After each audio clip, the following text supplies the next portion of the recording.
வாசிப்பது எப்படி அப்படின்ற புக்கு வாசிப்பில் ஒரு என்ன சொல்கிறது, குழந்தைங்களுக்கு ஒரு ஆர்வத்தை தூண்டணும் அப்படின்றதுனால பட்ட ஒரு புத்தகம் இது. பதின் பருவத்தாக, அதாவது பதின் பருவத்தினர்னா ஒரு 15 வயசுக்குள்ளே இருக்கிற குழந்தைங்க. நம்ம ஒரு நல்ல ஹேபிட் சொல்லி கொடுக்கணும் அப்படின்னா அதுக்கேற்ற பருவம் அந்த 10th முடிக்கிறதுக்குள்ளே. அதனால தான் நீங்கள் 10th வரைக்கும் எல்லா சப்ஜெக்டும் படிப்பீங்க. 11, 12க்கு வேறு மாறும். அந்த மாதிரி அந்த குழந்தைங்களுக்கு வாசிக்கிறதுல ஒரு நல்ல ஒரு இன்ட்ரெஸ்ட்டை கொண்டு வர்றதுக்காக எழுதப்பட்ட ஒரு ரொம்ப ரொம்ப சிம்பிளான ஒரு புத்தகம். சரியா? ரொம்ப எளிதான வாழ்க்கையில் இருக்கிற ஒரு நிகழ்வை கொண்டு எழுதப்பட்ட ஒரு புத்தகம். இதில் ஏன் இந்த புத்தகம் அப்படின்ற தலைப்பில் முதல்ல நம்ம பார்க்கலாம். ஈரோடு வாசிப்பு இயக்கம் சமீபத்தில் கல்லூரி மாணவர்களுக்கான பேச்சு போட்டியை அறிவித்திருந்தது. மாற்று மேடைக்கான பேச்சு போட்டி. வழக்கமான போட்டிகளை போன்றதல்ல இது பிரத்யேக விதிமுறைகள் உண்டு. எதுகை மோனை அடுக்குமொழி அலங்காரங்களுக்கு அனுமதி இல்லை.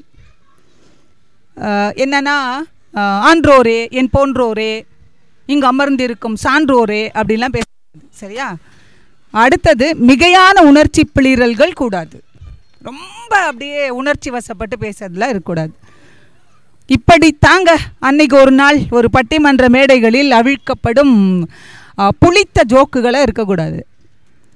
ஒரு புள்ளி விவரம் சொல்கிறது அப்படின்னு அடித்து ஓட்டுறா ஒம்பாட்டுக்கு அப்படின்ற வகைரா தரவுகளை சொல்லக்கூடாது. என்ன பேசலாம் அப்படின்னா, பேச்சுக்கு வாசிப்பே அடிப்படை என்னும் இலக்கை நோக்கி நடத்தப்படும் போட்டி. ஆகவே ஏதேனும் ஒரு புத்தகத்தையாவது வாசித்துவிட்டு அதன் மைய கருத்தை பற்றி பேசலாம். ஏதேனும் ஒரு இசம்னா என்னெல்லாம் ஞாபகம் வரும்? கருத்தியல் தான், ஒரு கருத்தியல். கம்யூனிசம், கேபிட்டலிசம், அது மாதிரி எதாவது பேசலாம். இல்லை அப்படின்னா ஒரு சிந்தனையை பற்றி பேசலாம். பெண்ணியம், அந்த மாதிரி பேசலாம். அல்லது தானே யோசித்து உருவாக்கிய ஒரு சிந்தனையை முன்வைக்கலாம். 10 நிமிஷம் பேசணும். பரிசு தொகை 20,000 ரூபாய். சற்று கடினமான விதிமுறைகள் தான். இவற்றை கல்லூரி ஆசிரியர்களிடம் விளக்குவதே சிரமம். சவால்களை மீறி போட்டியில் கலந்து கொண்டு இறுதிச் சுற்று வரை வந்த மாணவர்களில் ஒருவர் முகமது இஸ்மாயில். அவரை போட்டியின் நடுவர்கள் நேர்காணல் கண்டபோது கேட்கப்பட்ட கேள்விகளுக்கு அவர் கூறிய பதில், சொன்ன பதில்களை இங்கே தொகுத்து அளிக்கிறேன். நடுவர்களாக இருந்தவர்கள் தீவிர இலக்கிய வாசகர்களான வழக்கறிஞர் கிருஷ்ணன், மொழிபெயர்ப்பாளர் பாரி. இவங்களாம் ரொம்ப பெரிய பயில்வான்கள், ரொம்ப படிப்பில். அவர்கிட்ட கேட்ட கேள்வி, அவர் சொன்ன பதிலை மட்டும் இங்கே தொகுத்து கொடுக்குறாங்க. கேள்வி கொடுக்கல. இது நமக்கும் பொருந்தும் நினைக்கிறார். எடப்பாடி பழனிசாமி என்பவரை இஸ்மாயில் கேள்விப்பட்டு இருக்கிறார். அவர்தான் தமிழக முதல்வர், அப்போ அவர் இருந்தார், ஓகே, என்பது தெரியாது. திருமாவளவன் யார் என்ற கேள்விக்கு ஒருமுறை தமிழக முதல்வராக இருந்தவர் என்பது பதில். ஓகேவா? ஜெயலலிதாவும் எம்ஜிஆரும் இந்தியாவின் பிரதமர்களாக இருந்துள்ளார்கள். என்ஆர்சி என்றால் தெரியாது, ஏனெனில் எங்கள் கல்லூரியில் என்சிசி மட்டும்தான் உண்டு. விக்ரம் என்றொரு சினிமா நடிகர் இருப்பது தெரியாது. எனக்கு தெரிந்தவர்கள் ரஜினி, கமல், விஜய், அஜித், அவதார் ஆங்கில படத்தை பற்றி கேள்விப்பட்டது கூட கிடையாது. அப்புறம் சீமான் டிவியில் பேசுகிறவர் என்று தான் நினைத்திருந்தேன். அவர் ஒரு கட்சி வைத்திருக்கிறார் என்பது தெரியாது. உள்ளாட்சி தேர்தலில் வென்றவர்கள் மும்பையில் இருக்கும் பாராளுமன்றத்திற்கு செல்வார்கள். ஓகேவா? உள்ளாட்சி தேர்தலில் வாக்களித்த சின்னம் மட்டும்தான் தெரியும். வாக்காளர் பெயரோ அவரை பற்றி விவரங்களோ தெரியாது. இப்போ என்ன நினைக்கிறீங்க? ஜெயிச்சிட்டாரு, ஒரு புத்தகம் பற்றி பேசினார், ஜெயிச்சிட்டார். ஆனால் இந்த அடிப்படையான தகவல் கூட அவருக்கு தெரியல. இதே கேள்விகளை உங்கள் வகுப்பு தோழர், உறவினர்கள், ஆசிரியர்கள், பெற்றோர்களிடம் கேட்டு பாருங்கள். ஒரு சமூகமாக நாம் எங்கே இருக்கிறோம் என்பது நமக்கு தெரியும். நம்பினால் நம்புங்கள். சில நாட்களுக்கு முன்பு இந்த 2 கேள்விகளையும் தமிழக இளைஞர்கள், அதாவது தமிழக ஆளுநர் பெயர் என்ன, இந்திய ஜனாதிபதியின் பெயர் என்ன, இந்த 2 கேள்வி ஆசிரியர்கள், கல்லூரி பேராசிரியர்கள் என பலரிடம் கேட்டோம். 75% பேர்களுக்கு ஆளுநர் என்ற ஒரு பதவி இருப்பதே தெரியாது. 95% பேர்கள் அப்துல் கலாமிற்கு பின் ஜனாதிபதி பதவி காலியாகவே இருக்கிறது, நிரப்பப்படவில்லை என நினைத்தார்கள். சரியா? அந்த இஸ்மாயில் என்ற மாணவர்களிடம் கேட்டாங்க இவங்க, என்ன இப்படி ஆன்சர் பண்ணுறாங்க. வெகுவாக வசைப்பாடிய கிருஷ்ணனிடம் அந்த தம்பி சொன்னார், சார், நானாவது இவ்வளவு விதிமுறைகளை படித்து தெரிந்து கொண்டு இந்த போட்டியில் கலந்து கொண்டு இறுதி வரை வந்திருக்கிறேன். நீங்கள் என்னிடம் கேட்ட கேள்வியை என் கல்லூரியில் வந்து கேட்டால் இதை விட கேவலமான பதில்களே நீங்கள் பெற முடியும் அப்படின்னு சொன்னார். ஏன் இப்படி ஒரு நிலை அப்படின்னா, அவர் பயிலும் கல்லூரியில் வாலிபால் அணி வந்து தேசிய அளவில் நடைபெறும் போட்டியின் இறுதிச் சுற்றுக்கு தகுதி பெற்றது. சென்னையில் இறுதிப் போட்டி. மாணவர்களின் சிறப்பான வெற்றியில் அகம் மகிழ்ந்த கல்லூரி நிர்வாகம் சென்னைக்கு சென்று விளையாட ரயிலில் முதல் வகுப்பு பெட்டியில் டிக்கெட் முன்பதிவு செய்து கொடுத்தது. கிளம்பும் நாளன்று முதல்வர் அறை வாசலில் வாலிபால் அணியினர் ஏக கதறல், ஒரு ஆசிரியரையாவது எங்களுடன் அனுப்பி வையுங்கள், நாங்கள் எங்கள் வாழ்க்கையில் ரயிலில் தனியாக பயணம் செய்ததே இல்லை, பிளாட்ஃபார்ம் பார்ப்பதோ ரயிலின் பெயரை சரிபார்த்து உரிய இருக்கைக்குள் ஏறி அமர்வதோ இயலாத காரியம், ஒரே பிளாக். ஏன் இந்த நிலை? தமிழக மாணவர்களின் அடிப்படை அறிவை சோதிப்பதற்காக ஒரு எளிய ஸ்கிரீனிங் டெஸ்ட் மாநில அளவில் நடத்தப்பட்டால் நாம் அதிர்ச்சி அடையக்கூடிய பல உண்மைகள் தெரிய வரும். இதில் நகரம், சிற்றூர், சிறிய கல்லூரி, பிரீமியம் கல்லூரி என்றெல்லாம் பாகுபாடுகள் இல்லை. அரிதினும் அரிதான அறிவு முத்துக்கள் கல்லூரிக்கு 20 பேர் இருப்பார்கள். அவர்களின் நிழலுக்குள் இந்த கூகைகள் ஒளிந்து மறைந்து காலம் தள்ளி விடுகின்றன அப்படின்னு இந்த இதை வந்து முடிக்கிறார். நான் நிறைய விட்டுட்டேன் நடுவில். ஏன் இந்த நிலை அப்படின்னு பார்த்தா, கண்டிப்பாக இவர் சொல்கிற மாதிரி ஸ்க்ரீனிங் டெஸ்ட் வச்சா பாதி பேர் இது வரவே மாட்டாங்க அப்படின்றது. ட்ரெண்டினா என்ன? ட்ரெண்டி, நான் ரொம்ப ட்ரெண்டியாக இருக்கேன்னா என்ன? இவர் சொல்கிறாரு, நண்பர்களே, உங்களது ஆடை ட்ரெண்டியாக இருக்கிறது, உங்கள் சிகை அலங்காரம் ட்ரெண்டியாக இருக்கிறது, உங்கள் பேச்சில் ட்ரெண்டி, நீங்கள் வைத்திருக்கும் ஸ்மார்ட், ஆனால் சமகால விஷயங்களில் உங்கள் அறிவு ட்ரெண்டியாக இருக்கிறதா என்னும் எளிய கேள்வியை எழுப்பிக் கொள்ளுங்கள். அதை எப்படி தெரிந்து கொள்வது அப்படின்னு யோசிங்க. நான் சில கேள்விகளை எழுப்புகிறேன். அவற்றை பற்றி உங்களுக்கு என்ன புரிதல் இருக்கிறது என யோசித்து கொள்ளுங்கள். பிறகு அவற்றை தேடி சரிபார்த்து கொள்ளுங்கள். இந்த எளிய பரிசோதனை நீங்கள் அறிவில் ட்ரெண்டியா என உங்களுக்கே காட்டும். திராவிடம் என்றால் என்ன? அடுத்த கேள்வி, கீழடி எங்கே இருக்கிறது? அதற்கும் சிந்து சமவெளி நாகரிகத்திற்கும் என்ன தொடர்பு? நிறைய தொடர்பு இருக்கு. போக்சோ சட்டம் என்றால் என்ன? ஓகே. இடஒதுக்கீட்டில் சமீபத்தில் நிகழ்ந்த மாற்றங்கள் என்ன? 2020ஆம் ஆண்டு குடியரசு தினத்தில் 7 தமிழர்களுக்கு பத்ம விருதுகள் அறிவிக்கப்பட்டதே, அவரில் ஒருவர் பெயராவது தெரியுமா?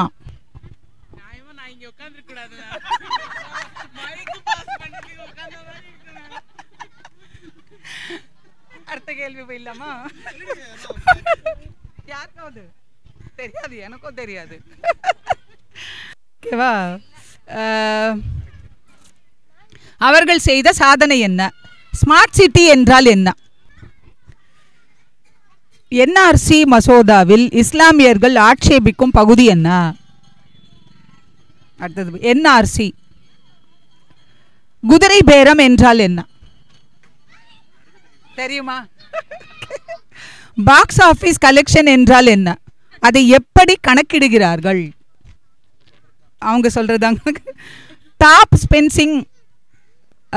ஸ்பின்னுக்கும் கேரம் பாலுக்கும் என்ன வித்தியாசம்? டாப் ஸ்பின் அண்ட் கேரம் பால். ஓகேவா? இதெல்லாம் தெரிஞ்சிருக்கணும். ஒரு சினிமாவில் சவுண்ட் என்ஜினியரின் பங்களிப்பு என்ன? சர்வதேச யோகா தினம் எப்போது கடைபிடிக்கப்படுகிறது? அரச நூலகத்தில் ஓராண்டு சந்தா தொகை எவ்வளவு? வரைவோலை எடுக்க வங்கி கணக்கு அவசியமா? டிராஃப்ட் எடுக்க வங்கி கணக்கு அவசியமா? இல்லை. சுந்தர ராமசாமி என்பவர் யார்? ரொம்ப அழகான கதைகள் எழுதக்கூடிய ஒரு ஆசிரியர். புளிய மரத்தின் கதை அப்படின்னு சொல்லிட்டு ஒரு புளிய மரத்தோட ஸ்டோரியை ரொம்ப பியூட்டிஃபுல்லாக எழுதின ஒரு தமிழ் எழுத்தாளர். சரியா? பிளாக் என்றால் என்ன? Block chain. ஹைட்ரோ கார்பன் என்றால் என்ன? தேசிய கல்விக் கொள்கை எதற்காக எதிர்க்கப்பட்டது? ஓகே, மொழி திணிப்பு. அதுக்காக. ஓகே, இத மாதிரி கேள்விகளுக்கு விடை தெரிஞ்சா நானும் ட்ரெண்டி. ஓகேவா? நெக்ஸ்ட் 3 வகை வாசிப்பு. பொதுவாக வாசிப்பை 3 வகையாக பிரித்து கொள்வது புரிதலுக்கு உதவும். வாழ்க்கைக்கு உதவுகிற வாசிப்பு பாட புத்தகங்கள், தொழில்நுட்ப நூல்கள், துறைசார் நூல்கள், நாளிதழ்கள், இணையதளங்கள் இவ்வகைக்குள் வரும். வாழ்க்கையை புரிந்து கொள்ள உதவுகிற வாசிப்பு அல்லது வாழ்வு அனுபவங்களை பெருக்கிக் கொள்ள உதவும் வாசிப்பு இது 2வது. இலக்கிய ஆக்கங்கள், தத்துவ நூல்கள், ஆன்மீக ஞான நூல்கள், வாழ்க்கை வரலாறுகள், பயண நூல்கள் இதில் வரும். ஓகேவா? 3வது பொழுதுபோக்கு வாசிப்பு. வணிக இலக்கியங்கள், காமிக்ஸ் புத்தகங்கள், வார இதழ்கள், சமூக ஊடகங்கள் ஆகியவை இவ்வகைகளில் சாரும். என்னை பொறுத்தவரை பொழுதை யாரும் போக்கிக் கொள்ள தேவையில்லை. அது தானே போய்விடும். மறையும் தன்மையுடையது. தன் அகம் சொல்லக்கூடிய திசையில் முழு வீச்சுடன் சென்று வென்றெடுக்க வேண்டிய கட்டத்தில் இருப்பவர்களுக்கு இந்த 3வது வகை வாசிப்பு என்பது எளிய இளைப்பாறுதலை தவிர வேறு எதையுமே தராது. இப்போ இவ்வளோ பார்த்துட்டோம்ல. அடுத்தது வாசிப்பதால் ஏற்படும் நன்மைகள் என்ன அப்படின்றத பார்க்கலாம். என்னென்ன அனுகூலங்கள் கிடைக்கும்? இந்நூல் விரிந்து விரிந்து செல்வதை நான் விரும்பவில்லை. வாசிப்பின் அனுகூலங்கள் ஒருவருக்கொருவர் வேறுபடும். பொதுவான அனுகூலங்களை மிகச் சுருக்கமாக பட்டியலிடுகிறேன். முதன்மையாக தகவல் அறிவு மேம்படுகிறது. மேம்பட்ட பொது அறிவு நல்ல மதிப்பெண்களை பெற உதவுகிறது என்பது ஆய்வுகளில் மெய்ப்பிக்கப்பட்ட உண்மை. தொடர்ச்சியான வாசிப்பு ஒருவனின் சொற்களஞ்சியத்தை பெருக்குகிறது. அவனது அம்பராத்தூணி கூர்மையான சொல்லம்புகளால் நிறைகிறது. அது பேச்சு மொழியையும் எழுத்து நடையையும் கூர்மைப்படுத்துகிறது. தகவல் தொடர்பு திறன் செம்மையாகிறது. சிறந்த தகவல் தொடர்பாளர்களே நிர்வாகிகளாக முடியும். சிறந்த நிர்வாகிகளே தலைவர்களாக உயர்கிறார்கள். கருத்துக்களை ஆழ்ந்து புரிந்து கொள்வதற்கும் சரியான முறையில் உள்வாங்கிக் கொண்டு வெளிப்படுத்தவும் வாசிப்பு உதவுகிறது.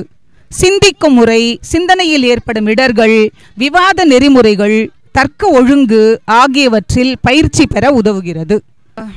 அப்புறம் அடுத்தது என்ன சொல்றாரு அப்படின்னா, தகவல்களை ஒன்றோடு ஒன்று தொடர்பு படுத்தி நமக்குள் நாமே அடுக்கிக் கொள்கிறோம்.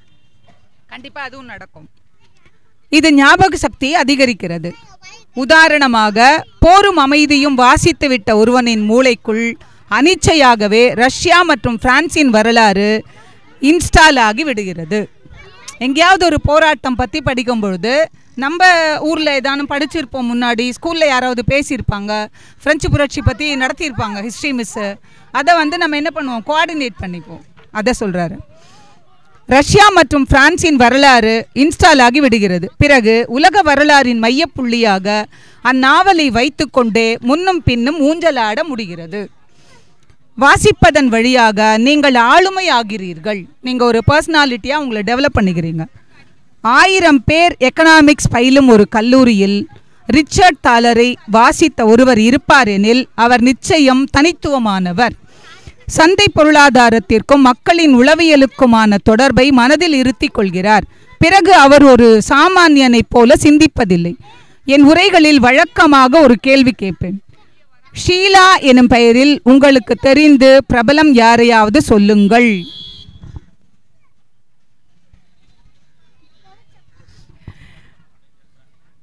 பதில் இராது.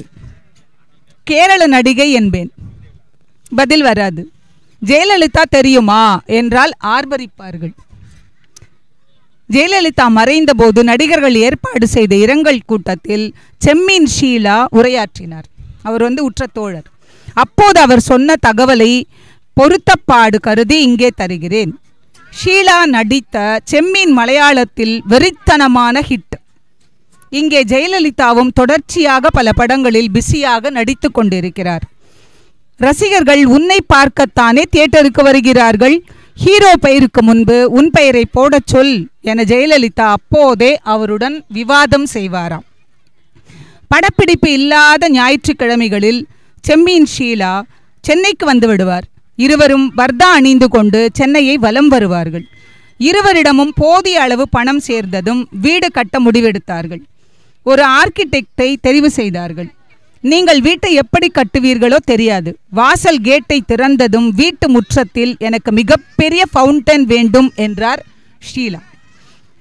2000 சதுர அடியில் நூலகம் வேண்டும் என்றாராம் ஜெயலலிதா.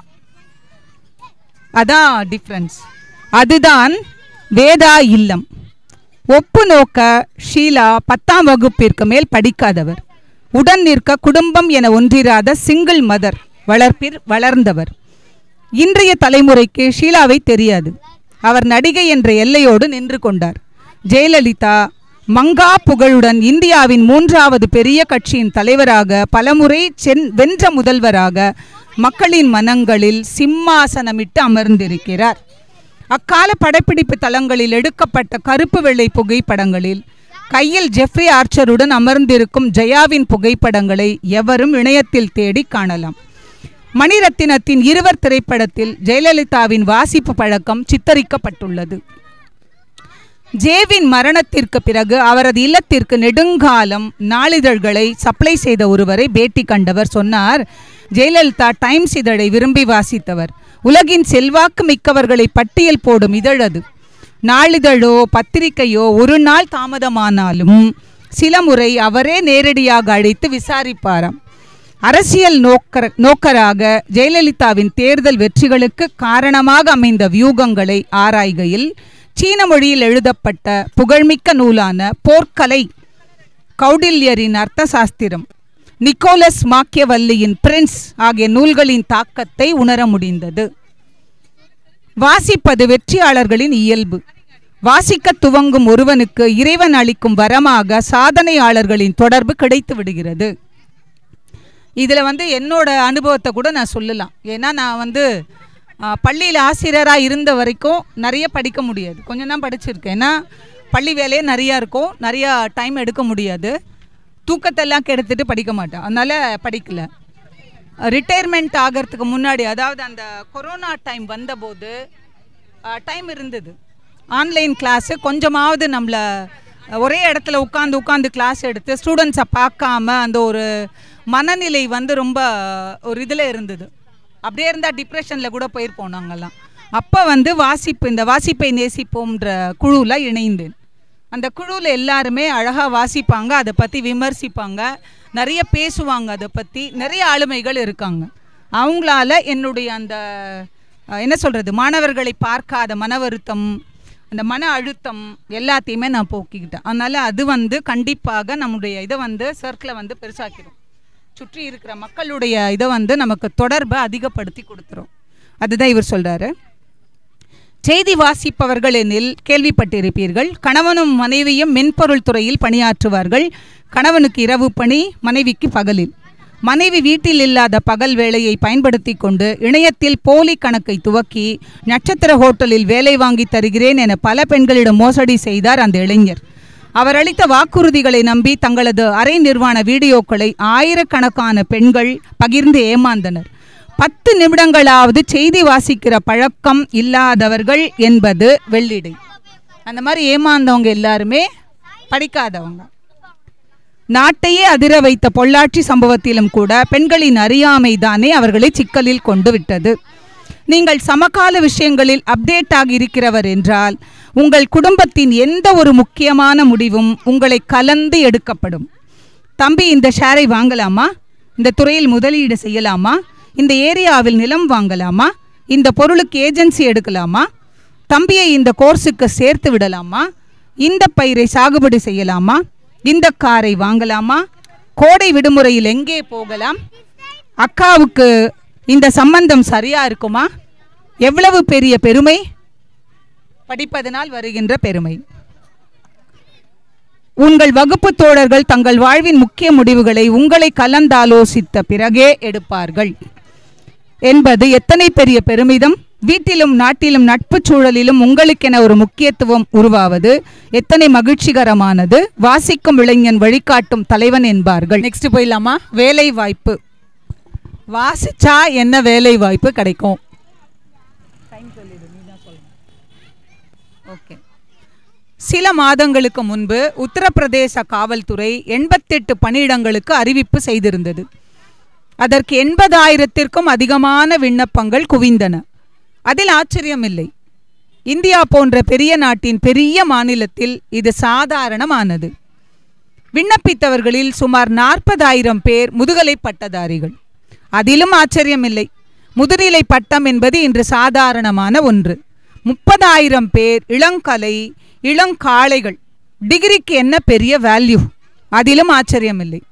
துணுக்கு செய்தது என்னவென்றால் 3,888 முனைவர்கள், அதாவது டாக்டர் பட்டம் பெற்றவர்கள் விண்ணப்பித்திருந்ததுதான். அதற்குள் அதிர்ச்சி அடைய வேண்டாம். அந்த 88 பணியிடங்களுக்கு தேவைப்பட்ட அதிகபட்ச தகுதி என்பது 5ஆம் வகுப்பு படித்திருந்தால் போதும். சைக்கிள் ஓட்ட தெரியும் என வாய்மொழி உத்தரவாதம் கொடுக்க வேண்டும். ஓட்டி கூட காட்ட வேண்டியதில்லை. 3 ஆண்டுகள் கிண்டர் கார்டன், 12 ஆண்டுகள் பள்ளி, 3 ஆண்டுகள் இளங்கலை, 2 ஆண்டுகள் முதுகலை, 2 ஆண்டுகள் எம்ஃபில், ஆராய்ச்சிக்கென குறைந்தது 5 ஆண்டுகள், கிட்டத்தட்ட 1/4 நூற்றாண்டுக்கும் மேலாக கல்வி எனும் கூரையின் கீழ் இருந்த ஒருவன் 5ஆம் வகுப்பு படித்தவரோடு போட்டியிட வேண்டியது எவ்வளவு பெரிய சோகம்! ஜூலை 2017 முதல் ஜூன் 2018 வரையிலான காலகட்டத்தில் தேசிய மாதிரி அலுவலகம் நடத்திய ஆய்வில் இந்தியாவில் 65 மில்லியன் பட்டதாரிகளுக்கு வேலையில்லை. கடந்த ஆண்டிற்கும் இந்த ஆண்டிற்கும் வேலைவாய்ப்பின்மை 17% அதிகரித்துள்ளது. தமிழகத்தில் 55% முதுகலை பட்டதாரிகளுக்கு வேலையில்லை. பொறியியல் கல்வி படித்தவர்களில் 70% பேர் வேலையில்லாமல் இருக்கின்றனர். போதாக்குறைக்கு AI தொழில்நுட்பம் 40% வேலை வாய்ப்புகளை பறிக்கும் என்கிறார்கள். ஏற்கனவே இருந்த பொருளாதார நலிவும் கொரோனா கொள்ளை நோய் பரவலும் வேலை தேடுவோரின் எதிர்காலத்தை கேள்விக்குறியாக்கியுள்ளது. இத்தனை ஆண்டுகளையும் பணத்தையும் உழைப்பையும் கொட்டி பட்டங்கள் பெற்ற பின்னும் ஸ்வகி, ஊப்பர், ஓலா என்று வேலைக்கு போக வேண்டுமா? நான் எந்த வேலையும் குறைத்து சொல்லவில்லை. வீட்டில் தண்டமாக போனை நோண்டிக்கொண்டு நாட்டிற்கும் வீட்டிற்கும் கேடாய் இருப்பதை விட கிடைத்த வேலைக்கு செல்பவர்கள் கொண்டாடப்பட வேண்டியவர்கள். இவ்வளவு எளிதான வேலைக்குத்தான் போக போகிறீர்கள் என்றால் ஏன் ஹாஸ்டல் கட்டணம் லஞ்சம் ரூபாய் கட்டினீர்கள்? 10ஆம் வகுப்பு போதாதா? பைக்கையும் கூகுள் மேப்பையும் இயக்க தெரிந்திருந்தால் போதாதா? வேலை வாய்ப்புகள் இல்லை என்பது மட்டும் காரணம் அல்ல. புள்ளி விவரங்கள் வேலை இழப்பை சொல்கின்றன. அது எவ்வளவு உண்மையோ அத்தனை உண்மை வாய்ப்புகள் கொட்டி கிடக்கின்றன என்பதும். புதன்கிழமை இந்தியாவில் வெளியாகும் the Hindu Times of India, Indian Express, Deccan Chronicle என அனைத்து நாளிதழ்களிலும் தேசிய அளவிலான வேலைவாய்ப்பு செய்திகள் வருகின்றன. ஞாயிறு வெளியாகும் இந்திய நாளிதழ்கள் எது எம்மொழி ஆயினும் வரி விளம்பரங்களாக உள்ளூர் வேலைவாய்ப்பு விளம்பரங்கள் வெளியாகின்றன. இன்றும் பல நிறுவனங்கள் வேலைக்கு ஆட்கள் தேவை என போஸ்டர்கள் அடித்து ஒட்டுகிறார்கள். பேருந்து நிறுத்தங்களில் வேலைக்கான அறிவிப்பு பலகைகள் தொங்குகின்றன. சிறு குறு வணிக நிறுவனங்கள் அனைத்திலும் மெடிக்கல் ஸ்டோர் முதல் 5 ஸ்டார் ஹோட்டல் வரை வேலைக்கு ஆள் தேவை அறிவிப்பு உள்ளது. ஒரு நல்ல டிரைவர் இருந்தால் சொல்லுங்கள், 30,000 கொடுக்கலாம். அக்கவுண்டன்ட் வேணும், 25,000 கொடுக்கலாம். நல்ல மார்க்கெட்டிங் பையன் வேண்டும், 40,000 கொடுப்பேன். நல்ல ஷோரூம் எக்ஸிக்யூட்டிவ் வேணும் என அன்றாடம் எனக்கு அழைப்புகள் வந்த வண்ணம் உள்ளன. நான் பணியாற்றும் நிறுவனத்தில் துவக்க நிலையில் பணியில் சேர்ந்து தகுதியை நிரூபித்து மேலெழ வாய்ப்புகள் நூற்றுக்கணக்கான பணிகள் கடந்த 10 ஆண்டுகளாக தகுதியுள்ள நபர்களுக்காக காத்திருக்கின்றன. தகுதி, திறமை, தன்முனைப்பு, நல்லெண்ணம், உழைப்பின் மீது நம்பிக்கை, கற்றுக்கொள்வதற்கான ஆர்வம் ஆகியவற்றோடு பொது அறிவும் இருப்பவர்களுக்கு திரும்பிய திசையெங்கும் வாய்ப்புகள் இருக்கின்றன. அவன் முடிக்க சொல்லிட்டான். அதனால் பரிந்துரை பட்டியல் என்னென்ன புக்ஸு படிக்கலாம் அப்படின்னு சொல்லிட்டு ஒரு 50 புக்கு கொடுத்துருக்காரு. சொல்கிறேன், உங்களுக்கு எது பிடிக்குதோ என்ன கிடைக்குதோ எடுத்து படிச்சுக்கோங்க. பல கல்லூரி மாணவர்கள் என்னிடம் பரிந்துரை பட்டியல் கேட்பார்கள். இது என் தனிப்பட்ட ஆர்வத்தை ஒட்டி நான் பரிந்துரைக்கும் நூல்கள். இணையத்தில் இதைவிட சிறந்த தரத்தில் ஏராளமான பட்டியல்கள் பிரபல ஆசிரியர்களால் உருவாக்கப்பட்டவை கிடைக்கின்றன. 100 சிறந்த நாவல்கள், 30 வயதிற்குள் வாசிக்க வேண்டிய நூல்கள், உலகின் முக்கியமான 100 நூல்கள், உலகை மாற்றிய நூல்கள் என விதம் விதமாக பட்டியல்கள் உண்டு. எவரும் தேடி எடுத்து ஒவ்வொன்றாக வாசிக்க தொடங்கலாம். இப்போ அவர் கொடுத்துருக்கிற பட்டியல் போகிறேன். கல்மேல் நடந்த காலம் அப்படின்னு ஒரு புக்கு, தியோடர் பாஸ்கரன் அப்படின்றவர் எழுதினது. அக்னி சிறகுகள் அப்துல் கலாம். தென்னாப்பிரிக்காவில் Gandhi, rich dad poor dad Robert Kiyosaki, the art of war Sun Tzu, steal like an artist என் இளமைக்கால நினைவுகள் ஓஷோடது, புதுமைப்பித்தன் சிறுகதைகள், ஜெயகாந்தன் சிறுகதைகள், அசோகமித்திரன் சிறுகதைகள், ஓலை பட்டாசு சிறுகதை தொகுதி, கற்றதும் பெற்றதும் சுஜாதா, புயலிலே ஒரு தோணி, கடலுக்கு அப்பால் பா. சிங்காரம் நாவல், இன்றைய காந்தி, சங்க சித்திரங்கள், இந்து ஞான மரபில் 6 தரிசனங்கள், அறம் சிறுகதை தொகுப்பு, ஜெயமோகன், திருடன் மணியம் பிள்ளை, ஜி.ஆர். இந்துகோபன். இது திருடன் மணியன் பிள்ளை அப்படின்றது அவன் ஒரு திருடன், அவனுடைய வரலாறு கூறுகின்ற நூல். தியோடர் பாஸ்கரனின் சூழலியல் நூல்கள், அன்னா கரீனா, போரும் வாழ்வும், லியோ டால்ஸ்டாயோடது, குற்றமும் தண்டனையும், அசடன், தியோதர் டால்ஸ்டாய் தான், the magic mountain and Thomas man, ramen Carver கதைகள், ஆண்டன் செக்காவ் கதைகள், என் சரித்திரம், ஊவை சாமிநாத ஐயர். அவர் யாருன்னு தெரியுமா? தமிழ் தாத்தா, அவருடைய சுயசரிதை. The 7 habits of highly effective people, Stephen Covey. Nudge, Richard தாலர். மூதாதையரை தேடி, சூக்கி ஜெயகரன். இந்திய வரலாறு, காந்திக்கு பிறகு, ராமச்சந்திர குஹா. எமதுள்ளம் சுடர்விடுக, பிரபஞ்சன். தேசாந்திரி, எஸ். ராமகிருஷ்ணன். ஆழமான கேள்விகள், அறிவார்ந்த பதில்கள், ஸ்டீஃபன் ஹாக்கிங். உருவாகி வரும் உள்ளம், விளையனூர், எஸ். ராமச்சந்திரன். 30 புத்தகங்கள் கொடுத்துருக்கா. நன்றி ஆசி, ரொம்ப நன்றி ஃபஸ்ட்டு இது பண்ணதுக்கு. ஸோ ஏன்னா 4 வருஷமாக இந்த கேள்வியில் என்னையே எல்லோரும் பார்த்து ஒரு சின்ன ஒரு ஃப்ளேவராக, அதுவும் இதுதான் ஃபஸ்ட் டைம் ஒரு தமிழ் புக் கேள்வியில் பண்ணுறோம். ஸோ எல்லாருமே கேட்பாங்க, ஒரு கிண்டலில் கூட பண்ணுவாங்க, நீ என்ன அப்படியே நெதர்லாண்ட்லேருந்து வந்துட்டியா, இங்கிலாந்துலேருந்து வந்துட்டியா, தமிழ் புக்கே பண்ண மாட்டியா அப்படின்னு கேட்பாங்க. ஸோ அதில் இப்போது சரி, நான் எதுக்கு படிக்கணும், எனக்கு தமிழ் சொல்லிக் கொடுத்தவங்களே ஃபஸ்ட்டு புக்கை பண்ணட்டும் அப்படின்ட்டு சிறப்பாக எனக்கு தான் ஆனர். ஸோ இது ஒன்று ரொம்ப தேங்க்ஸ். ஸோ அதே மாதிரி எனக்கு ஹிஸ்ட்ரி சொல்லிக் கொடுத்தவங்களும் பின்னாடி தான் இருக்காங்க. So thank you very much for coming, ma'am. So seriously, I'm very surprised and very honored too. And ma'am, so நாங்கெல்லாம் NSN 2004 passed out. So இன்னொருத்தங்க வந்திருந்தாங்க 2004 and she is 2005. So hi. So என் பையனுமே இங்கே தான் போட்டிருக்கேன். ஸோ ஆனால் உங்களை கேட்டுட்டு தான் நான் போட்டேன். ஸோ நம்ம படிக்கும் போதே எப்படி இருந்தது அப்படின்ட்டு. ஸோ இங்கே இருக்கிறவங்க என் ஃப்ரெண்ட்ஸ் எல்லாருமே NSN தான் படிக்கிறாங்க. So I think next generation is farming. Yeah.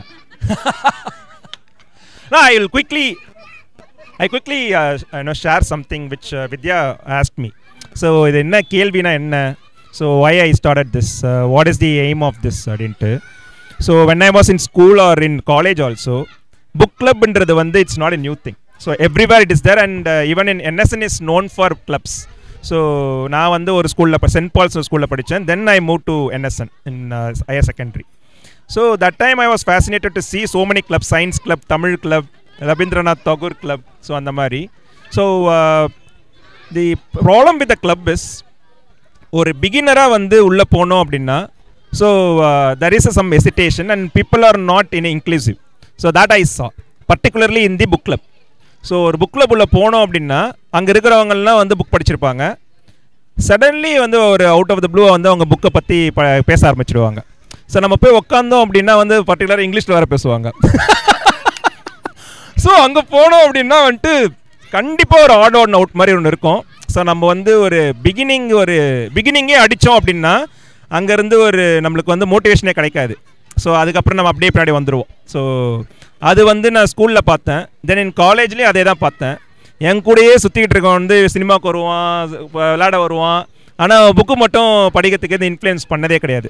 இப்போ மேம் நட்ஜுன்னு சொன்னாங்க ஒரு புக்கு, ரிச்சர்ட் தாலர்து. ஸோ நட்ஜு மீனிங் என்ன அப்படின்னா ஒரு விஷயத்தை படின்னு ஃபோர்ஸ் பண்ணுறது that is advice, so that won't work out. Whereas we can நட்ஜ்னா அப்படியே வாழைப்பழத்தில் ஊசி ஏற்றுற மாதிரி நம்ம ஏற்றுறது தான் நட்ஜிங். ஸோ அதுதான் இந்த ட்ரெண்டிங் பண்ணுறது. ஸோ எல்லாமே வாழைப்பழத்தில் ஊசி ஏற்றுறது தான். ஸோ அது மாதிரி தான் இப்போ பசங்க நம்ம நினச்சிட்டு இருப்போம் பின்னாடி கலர் அடிச்சுட்டு இருந்தாங்க அப்படின்ட்டு. பட் மேம் நம்ம பேசுறது ஏதோ ஒரு 25% உள்ளே போயிருக்கோம். So that itself is a nudging. So அப்போ என்ன நான் ஃபீல் பண்ணேன் அப்படின்னா, நான் ஒரு புக் கிளப் வந்து ஒரு கோவிடுக்கு அப்புறம் மேம் சொன்ன மாதிரி நானும் புக் ரீட் பண்ண ஆரம்பித்தேன். ஸோ அந்த டைமில் இப்போ இந்த ஒரு 45 நிமிஷமாக என்னென்னலாம் சொன்னாங்களோ அது எல்லாமே எனக்கும் நடந்தது. ஸோ அப்போ வந்து ஏன்டா இவ்வளோ பெரிய விஷயத்த எனக்கு யாருமே வந்து சொல்லலையே, இன்ஃப்ளூயன்ஸ் பண்ணலையே, நட்ச் பண்ணலையே அப்படின்னா வந்து the book club is very close and all the book readers will talk to each other. So அப்போ என்னென்னா அந்த சின்ன சர்க்கிள் அவங்க வந்து எக்ஸ்போனென்ஷியலாக வந்துட்டு இன்ஃபர்மேஷனை கலெக்ட் பண்ணிவிட்டு, ஸோ தேவர் கோயிங் பியாண்ட் நார்மலாக இந்த நார்மல் கர்வ்னுவாங்கள்ல, அந்த நார்மல் கர்வ் விட்டு அவங்க எங்கேயோ போயிடுவாங்க. Because the knowledge sharing is happening between them only. So அப்போ வந்து ஒரு பிகினராக ஒரு காமன் மேமாக அங்கே வந்து போகாமே ஒரு விஷயம் நடந்துகிட்டே இருந்தது, விச் ஐ தாட். ஸோ நான் வந்து ஒரு கிளப் ஆரம்பித்தா அது வந்து நடக்கவே கூடாது. ஸோ ப்ரிடாமினென்ட்லி நான் புக் ரீடர்ஸ் தான் வந்து இங்கே வரணும், அவங்க பயங்கரமாக இன்க்ளூசிவாக இருக்கணும். ஸோ அந்த மாதிரி ஸோ அப்படி ஆரம்பித்தது தான் வந்து நான் புக் ரீட் பண்ணும்போது அதை வந்து தமிழ் வெர்ஷனாக அப்படியே மாற்றி, ஸோ ஒரு இண்டியனைஸ் வெர்ஷன் பண்ணிவிடுவேன் நான். பண்ணிவிட்டு அதுக்கப்புறமேட்டு ஷேர் பண்ண ஆரம்பித்தேன். தென் ஆஃப்டர் கோவிட் இங்கே வந்து ஒரு ஆஃப்லைனில் வந்து பண்ணலாம் அப்படின்னு யோசிக்கும் போது ஐ திங்க் 1 இயராக வந்து நான் பண்ணிகிட்ருக்கேன். நவ் இயர் ஆம்பி தியேட்டர் வந்ததுனால ஸோ ஈச் மந்த் வந்து ஒரு புக் வந்து எனக்கு ஃபீட்பேக் கிடச்சிது. புக்கெலாம் இருக்குது, ஆனால் வந்து புக் படிக்கிறதுக்கு இன்ட்ரெஸ்ட்டே வரமாட்டுது, தூக்கம் வருது அப்படின்னும் போது so why not we read on பிகாஃப் ஆஃப் தெம். ஸோ அதனால் வந்து இப்போ ஒரு 45 மினிட்ஸ் படித்தோம். ஸோ இப்போ இது ஒரு க்யூரியாசிட்டி இருந்தது. லாஸ்ட் மந்த் வந்து பைஜூஸ் எப்படிப்பட்ட ஒரு மார்க்கெட் வந்து பண்ணுறாங்க, ஸோ அதில் வந்து எப்படி வந்து நிறைய பேர் ட்ராப்பில் மாட்டினாங்க அப்படின்ட்டு. ஸோ அந்த எட்யூடெக் வந்து ரொம்ப முக்கியமான ஒரு விஷயம், ஆனால் அதில் வந்து ட்ராப்பில் மாட்டக்கூடாது. ஸோ அதில் என்னென்னலாம் வந்து சித்து விளையாட்டுகள்லாம் இருக்குது அப்படின்னு ஒரு அவேர்னஸ் வச்சுக்கிட்டோம் அப்படின்னா then we can with that awareness we can go with other edtech அப்படின்ற மாதிரி. ஸோ இந்த மாதிரி ஒரு க்யூரியாசிட்டி தட்டுச்சுன்னா இதுக்கு மேலே நம்ம இந்த புக் எடுத்து படிக்கலாமே அப்படின்னு எதனா ஒருத்தர் சார் சொல்லியிருக்காரு, நானும் புக் எடுத்து ஸ்டார்ட் பண்ணியிருக்கேன் அப்படின்ட்டு. வசந்தமே வந்து கேள்வியில் வந்ததுக்கப்புறம் புக் எடுத்து படிக்கிறேன்னு ஸ்டார்ட் பண்ணார். ஸோ இந்த மாதிரி ஒரு சின்ன சின்ன விஷயங்கள்லாம் அவங்க எக்ஸ்பீரியன்ஸ் ஷேர் பண்ணும்போது தேர் ஆல் பிகினர்ஸில். ஸோ ஃபஸ்ட் புக் எடுத்துட்டாங்க. ஸோ அப்போது இங்கே எதனா ஒரு பிகினர்ஸ் இருக்கும்போது I thought that this is the forum. அதே மாதிரி பசங்களும் உள்ளே வரும்போது வந்து படிக்கிறது வந்து ஒரு மொக்கையான ஒரு விஷயம் கிடையாது அப்படின்றத வந்து நம்ம வந்து தெரியப்படுத்தணும். ஸோ அதுவுமே வந்து ஒரு ஜாலியான ஒரு விஷயந்தான். இப்போ எல்லாம் இங்கே உட்காந்துருக்கோம், இங்கே யாருமே கேம் விளாட்ல, நம்ம எல்லாம் புக்கை பற்றி பேசுகிறோம். ஸோ அப்போது வந்து இது ஒரு நார்மலான விஷயம் தான் போல இருக்குது, இது வந்து ஒரு பெரிய ஒரு விஷயம் கிடையாது, நம்ம ஊரில் வந்து நான் புக் படிக்கிறது ஒரு நார்மலான விஷயம் அப்படின்றது தேவைப்படுது.